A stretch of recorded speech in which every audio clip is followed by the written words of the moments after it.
be here.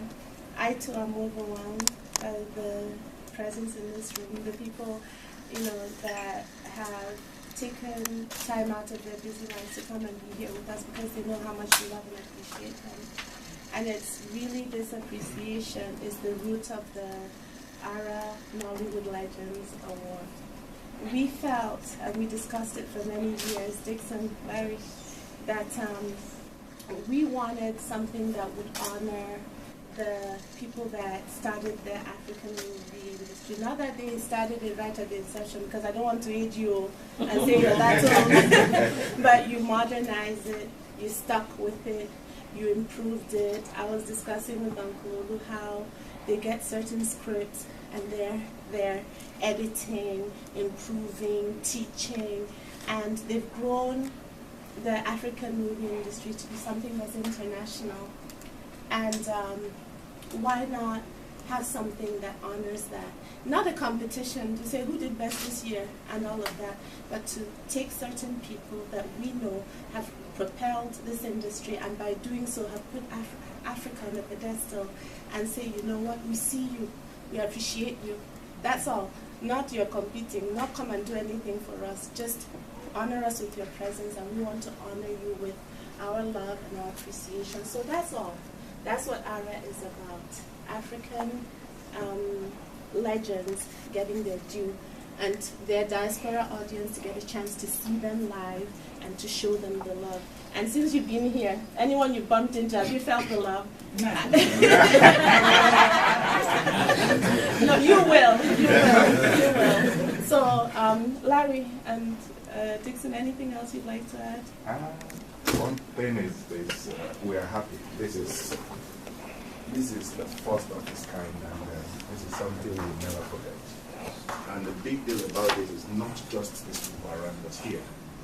Is who are we sitting down with? Who are these people? These are people we look at them and say, where can we even touch them one day? Then here we are. Yes. And the biggest one of all is, I don't know, there's this tree they call Uroko tree, very big. Village cannot move it. Yeah. But it's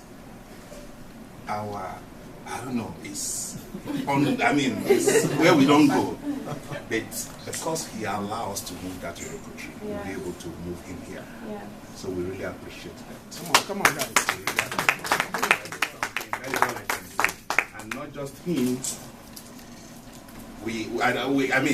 Eyes, you can't see it. Even if you are blind, you can see something. These are our wonderful sisters. These are people that have done so much in this industry. Far back, before you come to America, you run away, you want to go and walk and do one or two things there. Because of what people have done, if you come here, you relax, have fun, you go back. Today, mostly Nigerian movie, second in the world. You can't beat that. It's the first in the world. You will be. It's the first. Yes. You understand? You can't beat that. So we use this opportunity to say we thank you guys. Thank you. We appreciate you guys. We live here as Africa in diaspora. We'll never forget what you. Because of you, people will say, are you from that place? I've seen that person. I've seen that person. Jamaicans, Haitians, So we thank you. We thank you.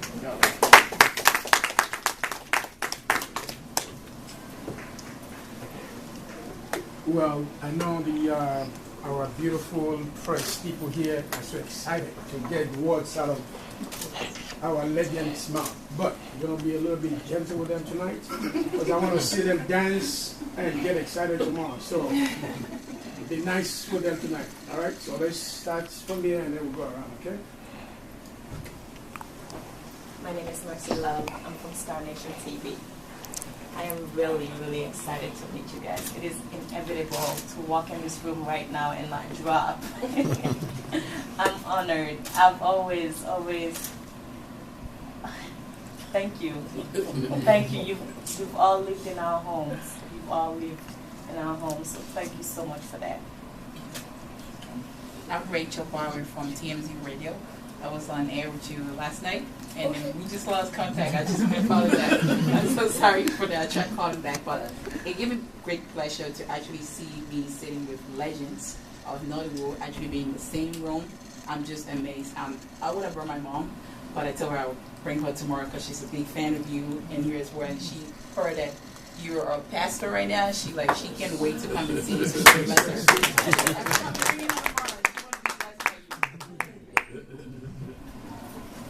name is Stellar with Tanzania Glamour Blog. I'm so happy to be here. Actually, Jose, I took you as a mother. I came here because of you and all of you guys. I love you guys. Aki, I heard you got married. And she's here. I would love to see your wife. Ucheria, I love you. I like the way you act. You really entertain us. And Mr. Jacob, since I was a little girl, all the time I'll be home, we'll be watching movie, and you bless us in our family. You teach us. We learn a lot from you as well. And I'm so happy to be here and be around you guys. It's an honor.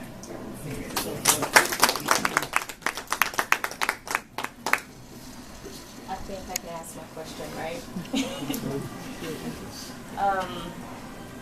Chinedu. Congratulations. I'm gonna attack you first. You gotta put Chief in front of his name. Oh, I am so sorry, Chief. My dad actually ended up liking Nigerian movies because of you.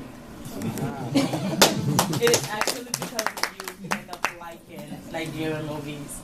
And if he was here today, like Rachel said, it would be out of this world for him right now. I can only imagine what he would do. But congratulations again on your wedding. Thank you. Is this your first time in the States? That's a legend.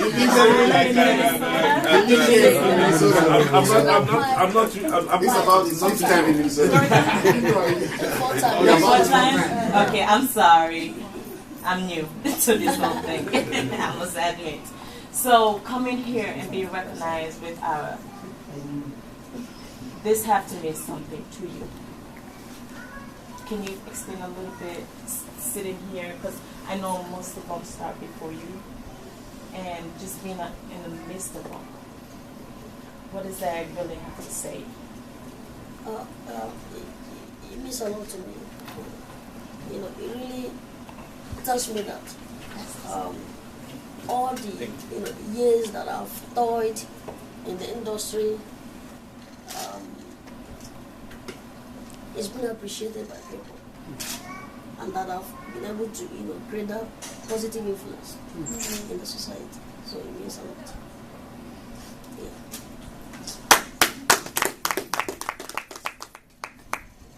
I'll go back to Aki.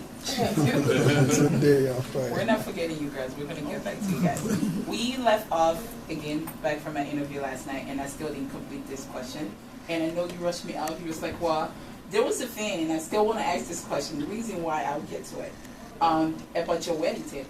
Like I said, a fan was asking, when can they see your wedding tape on DVD? And your answer was that was private. Well, that fan came back to me. You just check on the internet, the YouTube. On the YouTube one.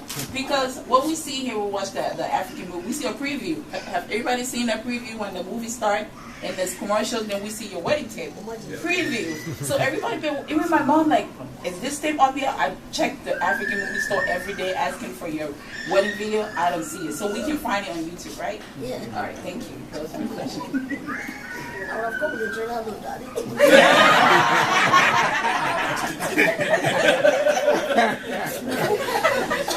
I'll lend you my airplane, sir. My question goes to my mama there, Dozy. Did I pronounce it correct? Yeah, excellent. Okay. On the movie, you usually act so polite, and when I saw you outside, I could see the same thing. So I was like, it's not only the acting, but it's a really you. What are you saying about that? Well, naturally, I'm a very polite person, and no matter what you act, it still reflects. Okay. Your personality still reflects everything. So, it's just me. Wow. Thank you. Another question everything goes to Ake. Ike.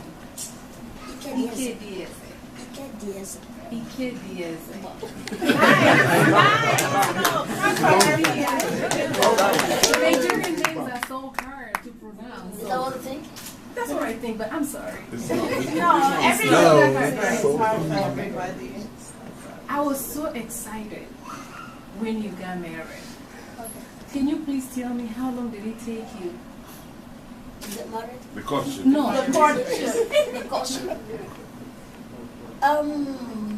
You know, I mean, it's very easy to have or get into a relationship, the normal relationship, boy-girlfriend relationship. But when you want to marry, it really takes time. I mean, women are born everywhere, but hey, wives. I'm sorry to say that, but it doesn't work.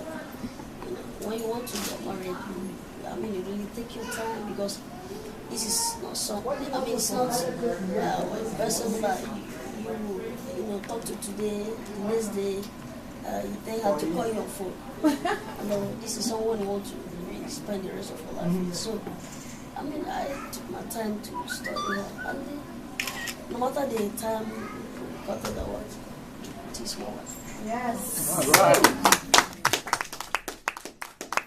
another question will go to Eucharia. Eucharia. I just learned that you're a pastor. I didn't know that. Can you tell us what motivates you to become a pastor, and how is it all about? Well, thank you. Sorry. Nothing should motivate anyone to become a pastor. Okay. If you call yourself to become a pastor, then you're not for real. When you are a Christian and begin to understand the principles of Christianity, you will understand that each and everyone who actually is a Christian should be a pastor, should be an apostle, should be an evangelist. Because the whole essence is for you to come back and get people into the kingdom of light. So it's not something I look forward to, doing, but it's a lifestyle. Having been a Christian all my life, a solid Christian from my home, and practicing Christianity on my own as well. In due time, obviously, when you're in church, people will see that you are doing the work. It's not a title that makes you to function. You function before the title comes out. So while I've been in church, I've been functioning. So the title had to come in because, obviously, like I tell a lot of people, that if you're in a company, for instance, and before you're made a supervisor, you would already have been supervising things. I don't know if I'm clear. Another question for you. Are you Sorry, please. Just because of time now, we'll just answer it around. And please, if we can make it a little bit of outside the personal life thing. Yes. Talk really good. Sorry about it. Let's take that. Eucharia, Oh, yeah. can I continue? Oh, please. Okay, so you're speaking more of the pastoral ministry. Did that reflect, or is that reflection of anything that you do in the movie industry as well?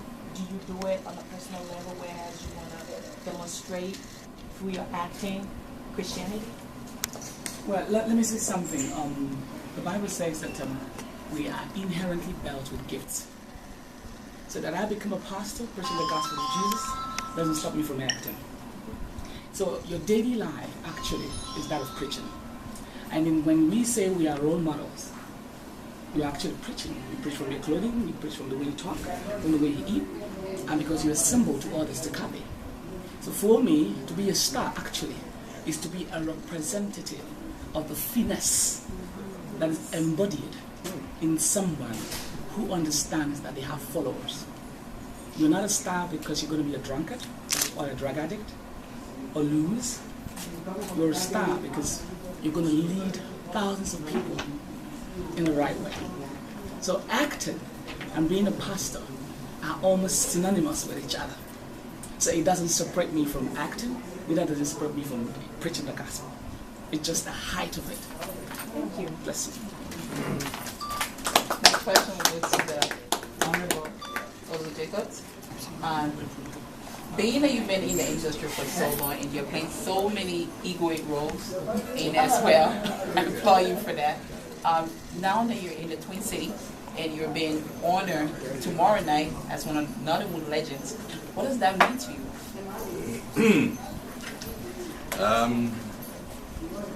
It's always a happy thing when somebody says to you, I appreciate what you're doing. Thank you.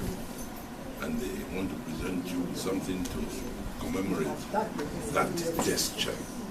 You know, actors, we like being appreciated. Because remember, we are creating characters. Each character represents somebody within a play, and all the actors, they represent characters, and those characters, you give them life. That is why when you see us, oh, I like you're playing this part, I like you're playing that part. It's because we have made it live for you when you watch it. Because if you are watching a movie and the characters don't affect you, we will not be where we are today. We will not be sitting here today. You know. So I'm not.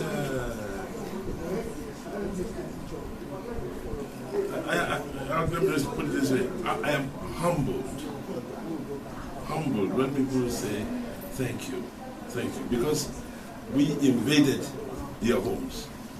We invaded your homes. You sit down where you are comfortable, where you are confident, and you are saying, tell me your story. And we do it and say, they are good. You know, that is an honor to us, that we have achieved whatever information, message we want to pass through. At least you've been able to assimilate them. And you're very, very appreciative of what we have done. That is what I feel. What this does is to stamp that feeling, you know, so that to show that so and so and so appreciate what I'm doing. And remember, for everyone that appreciates and shows, that you have 99 who are shy to come. You know.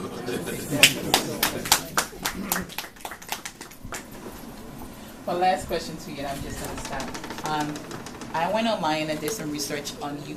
That you started acting back in London, I think, London and England, and then you went to the art school and did everything. And you was acting, you were doing a lot of movies. You know, you did some soap opera on the national television over there. Then you went back to Nigeria.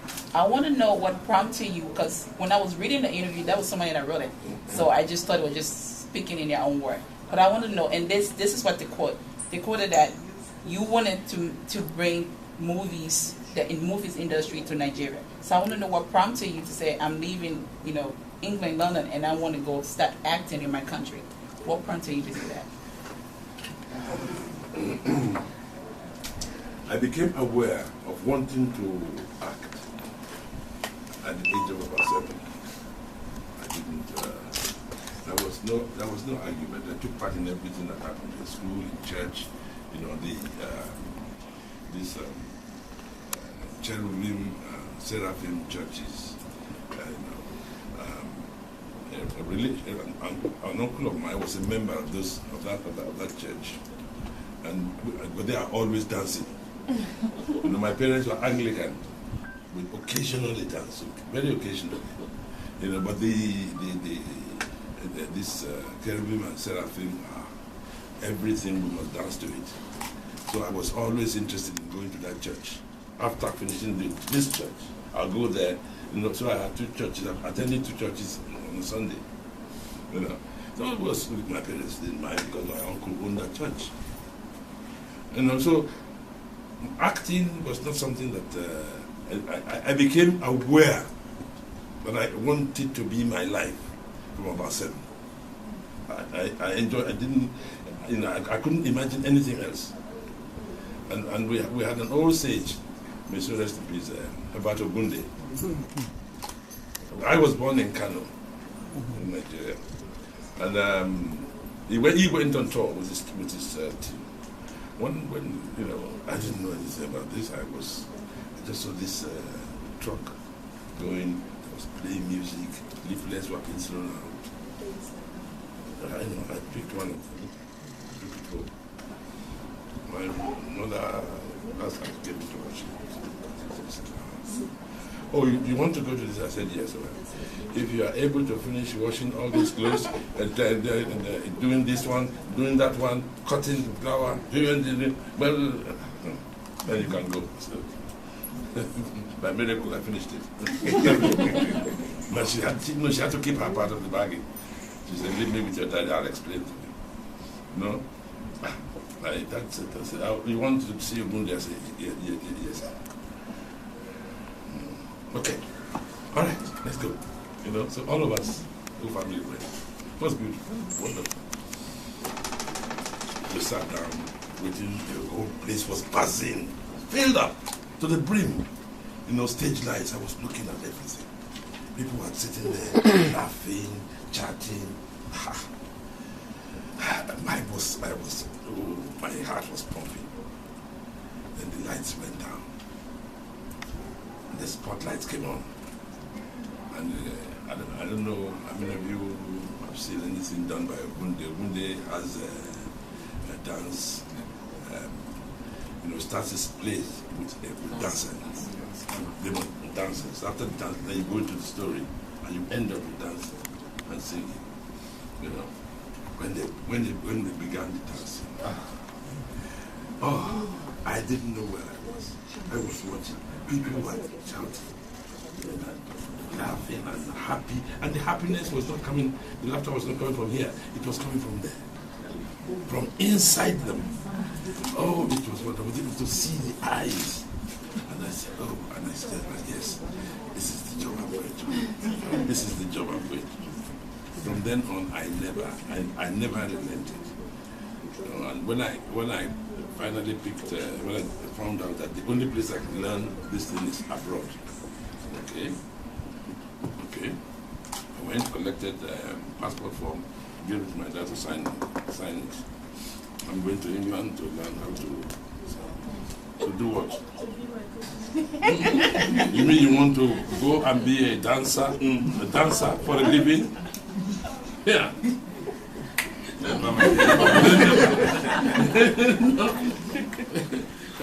I went to my uncle, told him. He said, "Don't worry, get another form, filled it, signed it, everything, sent it, got my passport, got my visa, went to England. When I got to England, I sent a letter to him. He got that same day. I left. He got that letter. I appeased him with some. It was a piper too. I bought him tobacco pie, and it was and he forgave me. So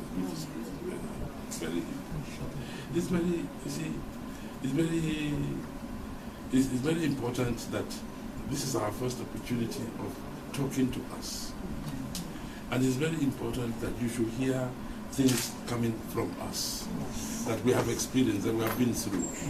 So some things that you have questions to, you don't know how to ask. Some of them have not formulated.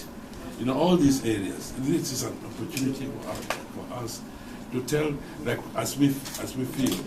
Now the parents of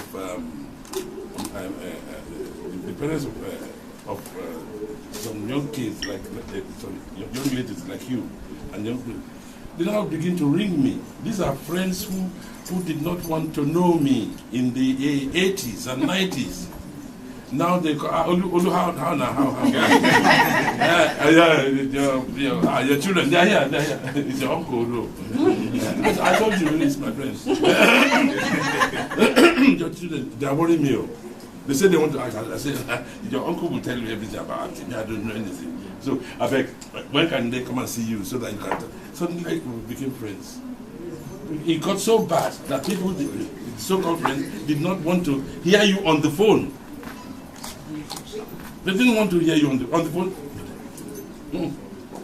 If by mistake somebody comes to their house and you follow, what's he doing there? Yeah, it was that bad. didn't matter. Our job was self-sufficient. You know, wherever we are, people know us because we multiply. The energy is incredible. So now one just looked at them, said, fine. You know, so our job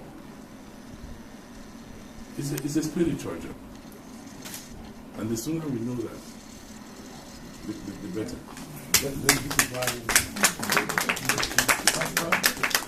You know, going into pastoralship is a natural progression. It's just an extension of what we do.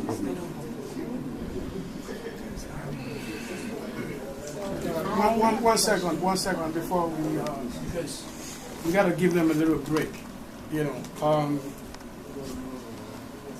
Chief, I'm going to make you a chief before you go, sir.